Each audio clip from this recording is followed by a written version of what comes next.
Shalom, pada bulan yang baru ini, 1 Mei, judul bacaan harian Alkitab kita adalah mengenai Manoa. Pada waktu itu ada seorang lelaki bernama Manoa daripada keturunan Bani dan Zora. Istri Manoa ini mandul dan tidak memberikan zuriat kepadanya. Kita baca dalam Hakim-Hakim 13 ayat 2. Pengumuman tentang kelahiran seorang anak lelaki yang baru membawa kepada era yang baru bagi Israel. Hakim-Hakim 13 ayat 1 hingga 15. Selepas 40 tahun ditindas oleh orang Filistin, Tuhan akan membangkitkan seorang pemimpin baru melalui pasangan suami istri yang rendah hati daripada suku Dan.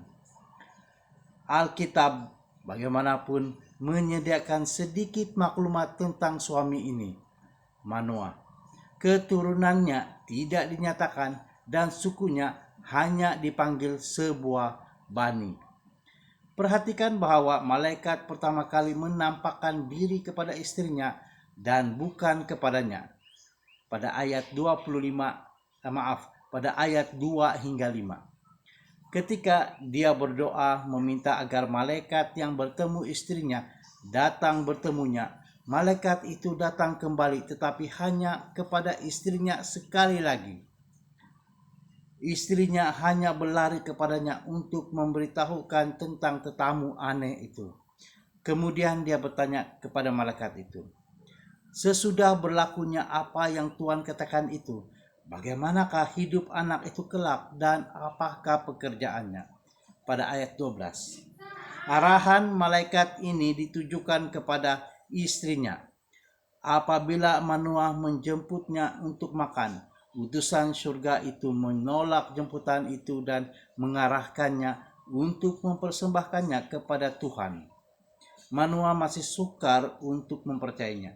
Dia hanya yakin apabila pelawat itu menuju ke langit di dalam api korban itu. Walau bagaimanapun, seruan pertamanya ialah, "Kita pasti mati karena kita telah nampak Allah." Pada ayat 22. Yang menyatakan ketakutan dan ketidakpercayaannya. Manoa kelihatan seperti watak yang pasif, dibimbing oleh istrinya dan hampir tidak dapat membimbing anaknya sendiri. Apabila Simpson meminta untuk mengawini seorang wanita Filistin dari Timna, ibu bapanya menasihatinya untuk mengawini seorang gadis Israel. Tetapi kemudian Simpson memberitahu bapanya, "Ambillah dia untukku karena aku menyukai dia." Hakim-Hakim 14 ayat 3. Dan Manoa melakukannya. Kita tidak sepatutnya terlalu keras terhadap Manoa.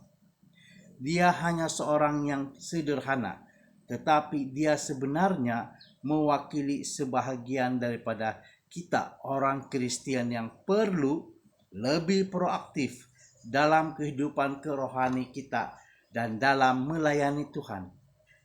Persoalan, adakah kita hanya anggota gereja yang sederhana atau kita hanya pasif dengan iman kita? Amin. Tuhan memberkati.